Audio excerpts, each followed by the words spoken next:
Black bears are North America's most familiar and common bears. But when it comes to conserving the species, there is no one-size-fits-all solution. Black bears are one of the most photographed of all wildlife species, and there is little doubt that bears have captivated the curiosities of hunters and non-hunters alike. My aim is to understand how different approaches can work in different parts of the country. Hunting has become a controversial practice in modern times. My name is Dan Cabela, and I'm traveling the globe to explore the true impact that hunting is having on our remaining wild landscapes. This practice goes as far back as human history can remember, but does it have a place in modern conservation?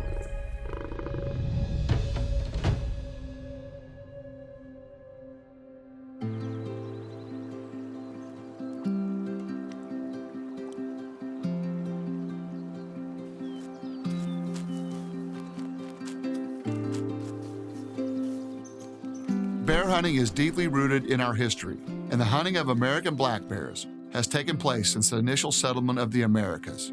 They range from northern Mexico through the U.S. to northern Canada, and are the smallest of the 3 bear species found in North America. There are over 300,000 black bears in the United States, and their conservation status is listed as least concern by the International Union for Conservation of Nature. While many states have an abundance of bears, certain states have faced critically low numbers. While black bear populations are healthy as a whole, their distribution varies across different states, and a unique approach is required to their conservation in different contexts. Robust science is the foundation for conservation management decisions, and in states like Oklahoma and Arkansas, a lot of work is being done to better understand the black bear populations. I'm heading to Oklahoma to meet a team of researchers and participate in an initiative to study their growing bear population. Black bears are sensitive to habitat loss, so as human encroachment increased, black bear populations became patchy to non-existent in Oklahoma. The impacts of urban development, unregulated hunting, and habitat fragmentation further caused black bear decline in the state. Through sound conservation practices and initiatives that were funded by hunters' dollars, the black bear population has rebounded, and the first hunting season took place in Oklahoma in 2009. I am going to be joining a team of researchers in Oklahoma to study their black bear. The only catch is that we'll need to crawl into a den to tranquilize a sow while she hibernates.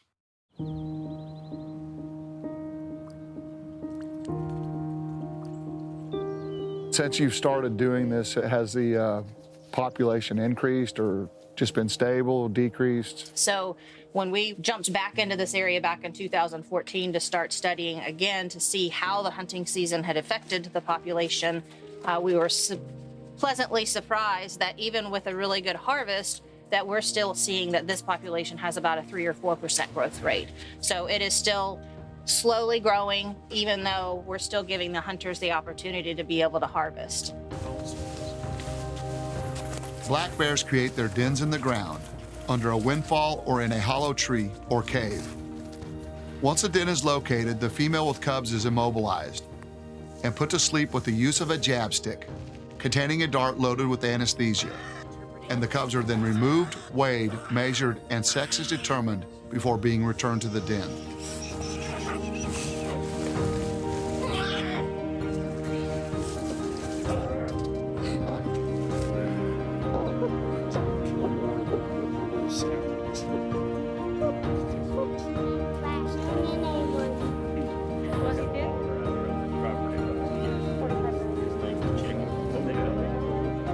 Really good shift, please. 2.5.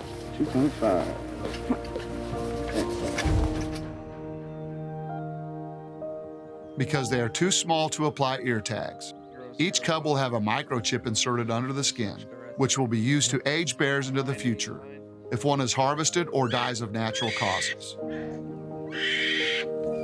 Everybody loves the cubs. It's really easy to like those little guys, but to me, it's the moms that do all the hard work. And so I tend to spend as much time with those girls as I can. She's still got her ear tags. We've already checked the lip tattoo that they gave to her during the summer. Then Courtney will climb in and we will adjust her collar if it needs adjusting, and we're going to replace the cotton spacers that we build into the collar.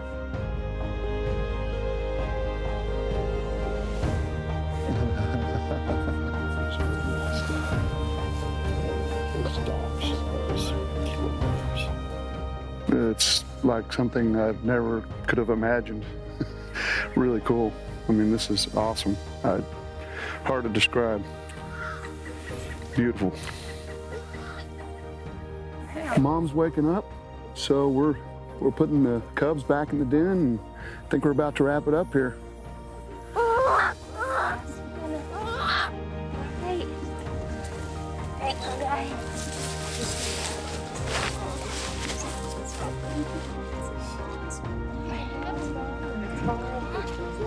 This was a fantastic day. You know, we do a lot of planning, and you always hope that it's going to go right. And this is one of those times when it was perfect. The female was a little bit upset with us coming in, but she presented a good shoulder for us, and we were able to get a good jab, and she went down very quickly, and everybody stayed healthy throughout the process, which is always our primary concern, making sure that she's healthy while we're working with her here. And the cubs are in great condition, so we couldn't ask for a better day in the Bear Woods.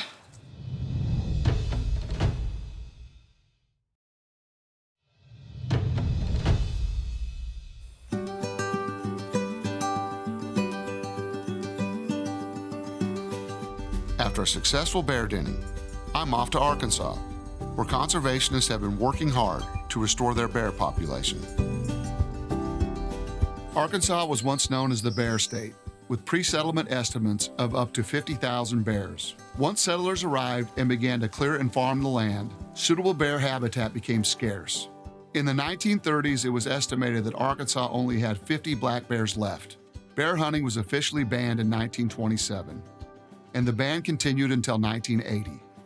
In the 1960s, Arkansas Game and Fish imported over 250 black bears to reinvigorate the state's population.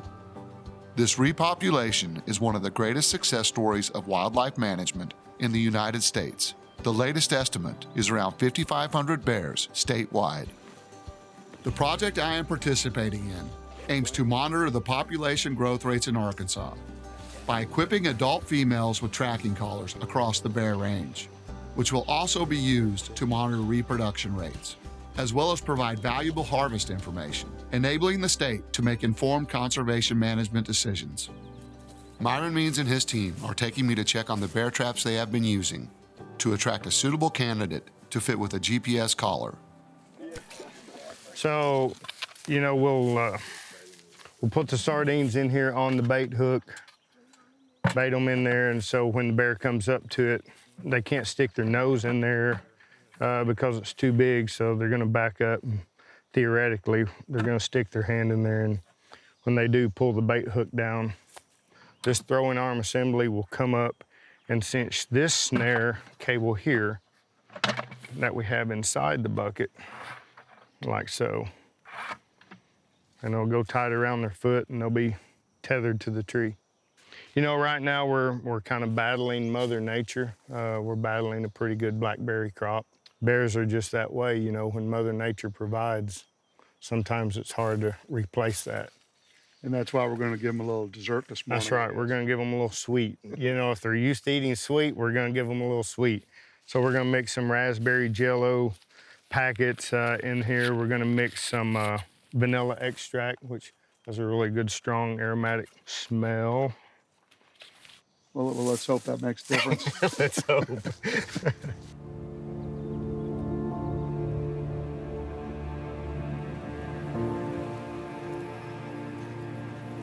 Myron and the team have been struggling for weeks to catch bears due to the abundance of blackberries in the area. But with a stroke of luck, an hour after setting the trap, a bear has been spotted on the bait.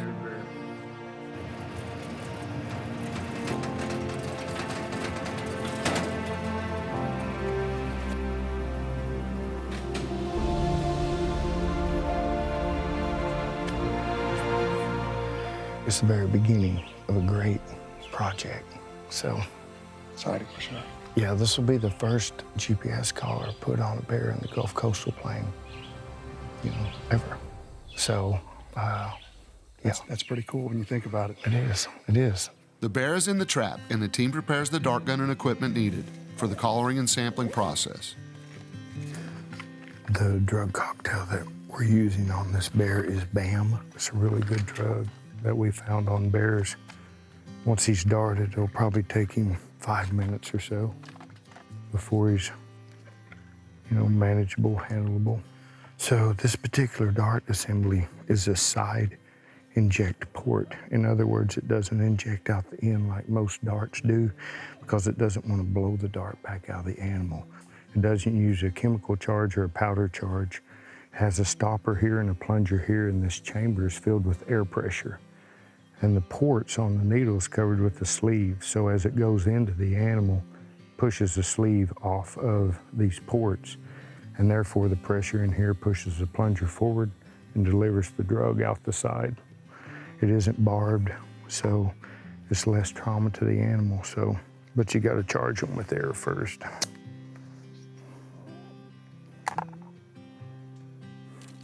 This particular dart projector is a CO2 charge projector. It's extremely accurate because you can dial the charge rate up and down. And plus we have a laser, if you can see the laser on the tree.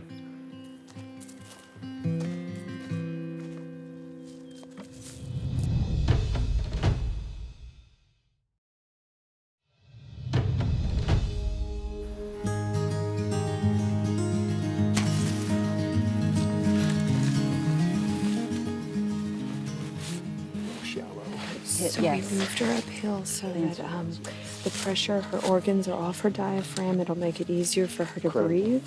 And we're setting her up on anesthesia right now with supplemental oxygen. AJ's putting eye drops and Band-Aids on because while they're under anesthesia, they can't protect their eyes and blink. So this will keep them from getting injured. Yes, sister, you can do all that you want to.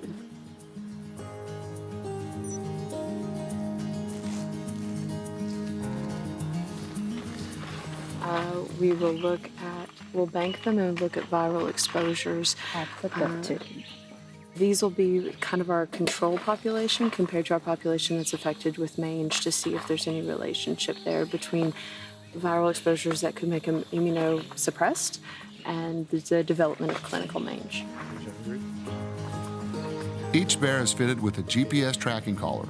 Their vitals are checked and measurements taken. Blood is drawn and they are weighed. 0. You're good. Ready? Go. 21. 149. No way. Ah.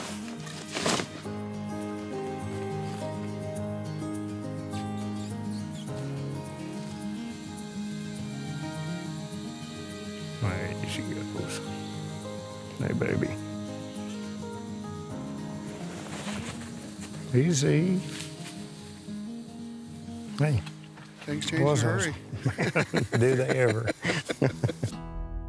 After seeing some of the incredible conservation work being done to bring bears back across the country, I'm traveling to Maine, where there are already healthy numbers of the species. Maine has the largest black bear population of the lower 48 states. If bear hunting were to stop in Maine, it would have a devastating effect on prey species, such as deer and moose calves. It would also be detrimental to the economies of rural communities. Bear hunting income for many family-owned businesses is 40 to 50% of total income.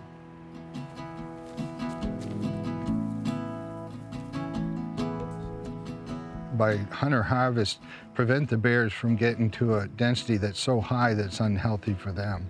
And I certainly want to see bears thrive and not struggle to survive. I mean, that's the thing that I always wanted to be sure that we were managing the bears in such a way that they never got into a situation where they were having trouble producing cubs, having trouble raising cubs, starving, killing each other, or really the worst of all, dying of disease.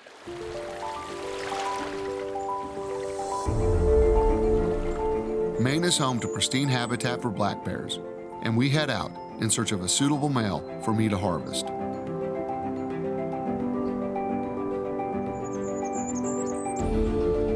Hunting for a black bear in these dense woods is not a simple task.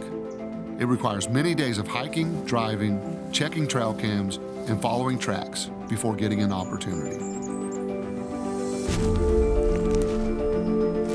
Trail cameras help us to scout the vast area in the hopes that a boar may have been passing through. And guide of ours. 6 o'clock last night or this morning? This morning. Looks like a pretty good bear. I don't know, 250, 300. Was in here at 3 o'clock in the morning. We're gonna go get the other houndsmen and try and get them combined together and see if we can't get this done.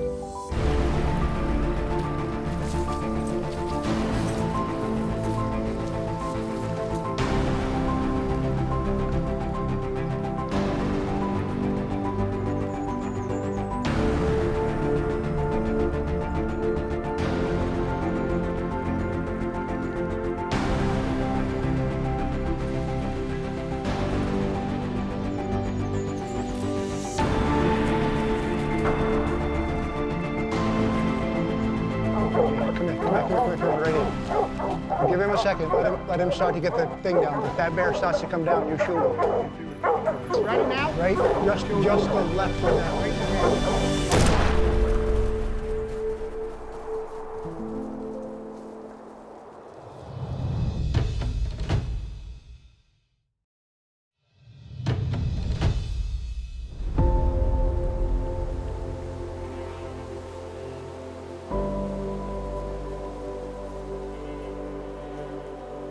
There is a mix of emotions that come over you when you successfully harvest an animal.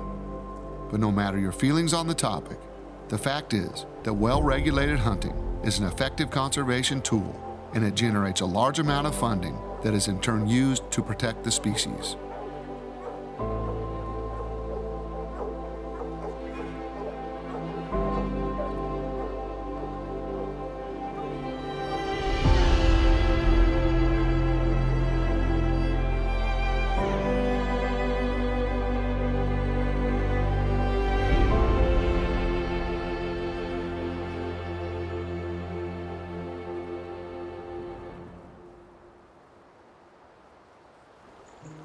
There is a misconception that black bear meat is not utilized by the hunter.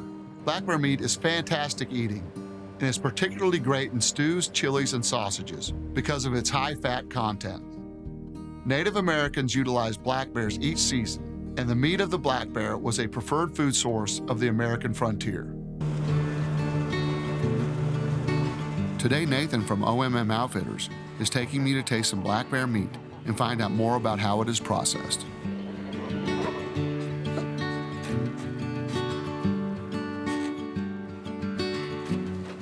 I think there's definitely something special about harvesting your own food. You know, I think that has a core meaning to every hunter. Yeah, field to table, I think is very important, especially in this day and age, and knowing where your food comes from.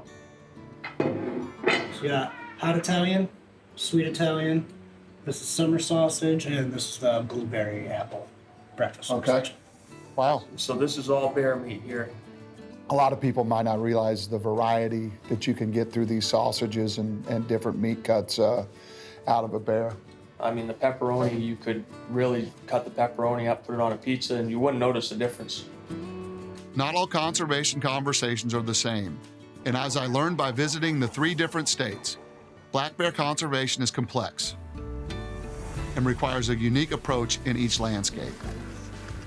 The hunting of black bears plays a role in population management, and the business model associated with it generates funding for bear research and the conservation of the species. Allowing hunting going forward will help to keep their habitat wild, and in combination with understanding their populations through science, ensure that black bears remain common with enough habitat to thrive into the future.